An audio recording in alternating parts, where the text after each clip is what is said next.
okay, let's talk about 3 times rent versus debt to income ratio and how you want to evaluate your prospective tenant if you're a landlord out there. So those are 2 popular methods of evaluating some of these income criteria.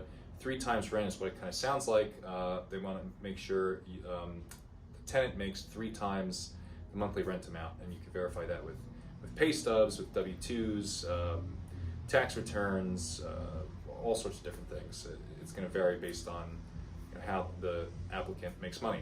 The other way you could do it is the debt to income ratio, and that is basically where you take the person's monthly income and then you also divide it by their liabilities. So that could be car payments, that could be child support, really anything that's going to be considered a liability, and then you'll create a ratio off that number, similar to what banks do.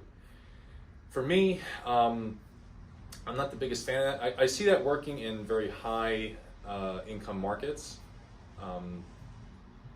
But if you're treating people more of like it's a bank loan, then those people probably won't be your tenant anyway, because they're going to go look for a house to buy, not necessarily a place to rent. So again, unless it's in a high cost of living area. So for me, what I think works for us is the more traditional 3 times rent. But if we broke into some of those higher income markets, then maybe that's something we would consider. So it can vary based on the area that you're in.